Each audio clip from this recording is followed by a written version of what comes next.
Então, pessoal, nesta videoaula de hoje, vamos dar continuidade, videoaula com slide, vamos dar continuidade à anterior, onde vimos um pouquinho a estrutura das palavras, ou seja, como as palavras na língua portuguesa, elas estão estruturadas, as partes que a compõem. Hoje nós vamos falar um pouquinho do processo de formação de palavras, como as palavras na língua portuguesa se formam. Lembrando que é impossível, posso dizer, em poucos minutos, nossas videoaulas são curtas, falar de um processo tão assim, que exige bastante dedicação. Daí a sugestão, pesquisem mais, estudem mais. Vamos lá. Vamos lembrar o que falamos na aula anterior. As palavras na língua portuguesa, elas são divididas em morfemas, ou seja, são as partes menores. Assim como você olhar para uma construção, você vê que ali ela não foi feita assim, já pronta, né? Foram partes menores que compuseram aquela construção. As palavras não são diferentes. A gente tem o radical, que é a raiz ou a parte principal da palavra, o prefixo, que vem antes do radical, por exemplo, desleal. Des é prefixo. O sufixo, por exemplo, casinha, o in é sufixo. A vogal temática, que junta ao radical e forma a palavra. E as desinências, que indicam masculino, feminino, singular, plural e também os verbos. Mas como apareceram essas palavras? Bom, historicamente ou etimologicamente falando, nós temos que as palavras na língua portuguesa elas vieram do latim. A nossa língua portuguesa ela se originou do latim, passou a Portugal e com a chegada dos portugueses e a colonização no Brasil, então passamos a falar aqui no Brasil a língua portuguesa como língua oficial. Então ela vem do latim. E como as palavras se formam na língua portuguesa, se formaram e ainda se formam? Nós temos vários processos de formação de palavras. Derivação, composição, dentre outros, por exemplo, estrangeirismo, neologismo, abreviação, onomatopeias e siglas. Vamos lá? Aqui no exemplo a gente pode entender muito bem o que é derivação. Eu tenho o queijo, derivado do leite na imagem. O que significa? Significa que o queijo ele é um produto derivado do leite, ou seja, ele usou o leite, a matéria-prima, para que ele fosse produzido. Tanto que quando alguém tem intolerância ao leite, então automaticamente também ele tem intolerância ao queijo, porque é derivado do leite. Ao menos que, aquele produto que causa intolerância seja retirado, mas regra geral. Então, o que é derivação na língua portuguesa das palavras? É quando uma palavra ela vem de outra que já existe. Por exemplo, onda. Onda no sentido de mar ou onda no sentido de radiações, como vocês podem ver na animação do lado. Então eu tenho, da palavra onda, eu tenho micro-onda, quer dizer uma onda minúscula, microscópia, e aí deu origem ao aparelho micro-onda, utilizado para aquecer alimentos. Ondulação, que também vem de onda, do radical de onda, O-N-D, eu tenho micro-onda, ondulação e ondulados, em forma de onda. Pedreiro, pedregulho são outros exemplos que vieram de pedra. Elas foram derivadas da palavra pedra. Mercadoria, supermercado, mercadinho foram derivados de mercado. Infiel, fidelidade, fielmente foram derivadas da palavra fiel. Então é isso que é ser derivado, é que vem de outra. Então na língua portuguesa vai surgindo, por exemplo, a palavra blogueiro é uma palavra derivada. Surgiu o blog, com o advento da internet, os recursos da internet, surgiu o blog, e então houve a necessidade de criar uma palavra para quem produz, mantém blog, blogueiro. Um outro tipo de formação das palavras são a composição, ou seja, é como se fosse essa mistura que vocês percebem aqui, o azul com o amarelo, e a gente vai vendo que é uma composição, é quando eu junto.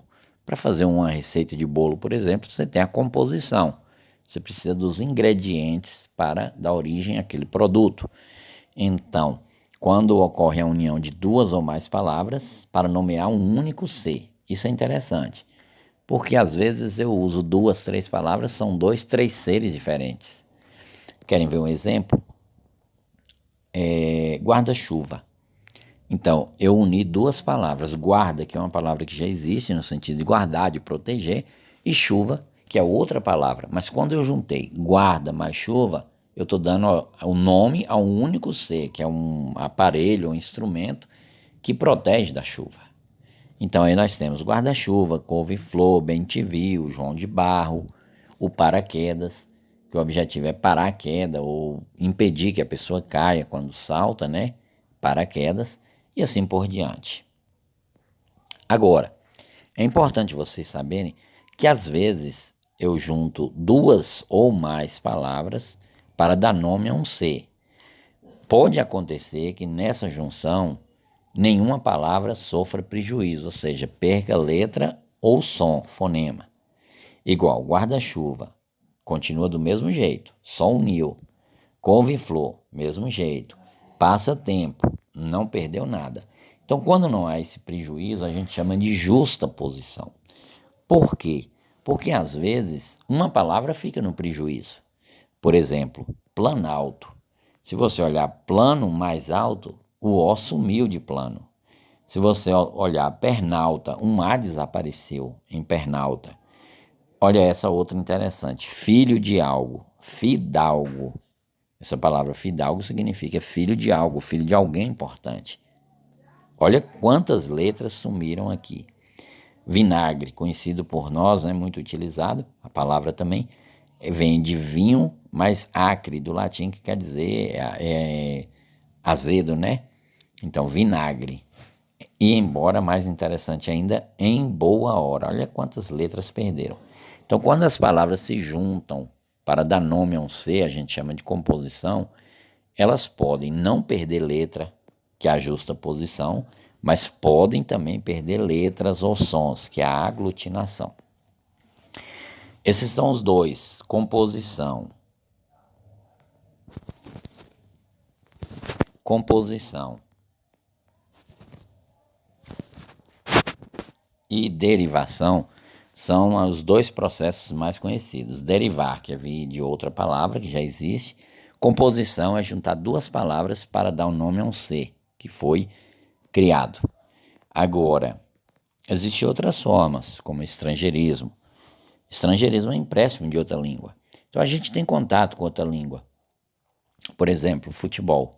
Quando Charles Miller traz o futebol para o Brasil, século XIX, né, final do século XIX, então ele traz o nome também daquele esporte, que é um nome inglês, foot, pé, ball, bola. Então, é um nome que já faz parte, já é conhecido de todos no Brasil, já tem a grafia própria no brasileiro, mas é um estrangeirismo, porque veio emprestado de outra língua. Então, isso é estrangeirismo. Nós temos muitos estrangeirismos que veio do inglês. Por exemplo, aqui não aparece, mas nós temos aí delivery, deletar, outdoor, e outro, barman e outros nomes. Nós temos do árabe como arroz, açúcar, sofá, almofada, enxaqueca, até chaveco, que tinha outro significado, do árabe. Do francês, garagem, chique, do italiano, pizza e outras. Do japonês e outras, do espanhol e outras línguas que dão a contribuição. A vuvuzela, por exemplo, veio de um dialeto da África do Sul, período ali das competições de esporte da Copa do Mundo ali da África do Sul, e o nome veio e já incorporou a linguagem brasileira. Então são empréstimos. Também as palavras se formam por neologismo, são criações ou palavras inventadas, novas, que no começo é uma gíria de um grupo, depois passa a ser parte do, vamos dizer, faz parte do vocabulário da língua. Por exemplo, hoje blogueiro é uma criação, mas já é aceita, já está no dicionário, tuitar e outros, né? Piriguete, petista, lava-jato, dentre outros que a gente pode observar que já estão fazendo parte da língua portuguesa. Neologismo, era nova Hoje já faz parte. Não existia, mas agora já faz parte da língua. Outra forma é a abreviação, como vocês podem ver na imagem, a tesourinha, cortando, eu reduzo a palavra. Pneu, que vem de pneumático. Foto, que vem de fotografia. Refri, que vem de refrigerante. Metrô, que vem de trem metropolitano. Telefone, que a gente fala fone. Qual o seu fone? Ou fone. Às vezes você preenche uma ficha, né? Fone, otorrino. Cinema. Sabia que cinema vem de cinematográfico, né? O cinematógrafo, que é a máquina, né, que é produzir a imagem e assim por diante. Também as palavras se formam por onomatopeia, que é quando você escreve os sons da coisa, como o au-au do cachorro, o pocotó, o toque-toque, o bum e outros exemplos de onomatopeia, que é quando eu escrevo o som que a coisa produz. Então, se eu escrevo o som, é uma onomatopeia. Tem também as siglas, que são as letras iniciais da palavra. Por exemplo, ouvimos agora muito nesse período de pandemia OMS, Organização Mundial de Saúde, ONU, FGTS, Fundo de Garantia por Tempo de Serviço, a UNICEF, que é a proteção à criança e adolescente, MEC, Ministério da Educação e Cultura, dentre outras siglas, que já passam, partidos políticos, que passam a fazer parte do nosso cotidiano. As palavras se formam, daí vem a sigla. Então vamos lá, pessoal, ver se vocês conseguem responder. A língua portuguesa se originou do alemão, latim ou grego? Latim. A língua falada pelos antigos romanos, o latim, dá origem ao italiano, ao francês, ao português, ao espanhol. Então o português vem do latim. A palavra microchip, ela é formada por derivação, composição ou onomatopeia. Derivação. Pessoal, toma muito cuidado, porque, por exemplo, supermercado parece ser duas palavras, mas não é, é uma palavra só. Super e mercado, não. Super é um prefixo, ela não existe só. Guarda-chuva, são duas palavras. Por quê? Porque existe guarda sozinho, no sentido de guardar, e existe chuva sozinho. Mas eu quis juntar os dois para dar o nome ao instrumento, ao aparelho de proteger da chuva. Então, micro, não existe a palavra micro só, ela é micro alguma coisa, então é prefixo. Super, hiper, mini são prefixos. Então, quando eu acrescento um prefixo a um radical, é derivação. Só é composição se eu pegar duas palavras, igual João de Barro, eu peguei João, que é o nome de uma pessoa, mais Barro, para dar o nome ao passarinho. Bem te vi, bem te e vi. Então a gente tem, isso é composição. Então, como eu vou evitar uma confusão em relação a isso? É simples. Você separa a palavra igual micro e chip. Existe a palavra chip? Sim, existe. Existe a palavra micro sozinha? Não, é micro alguma coisa. Então, ela não é uma palavra, ela é um prefixo, é uma parte. Ok?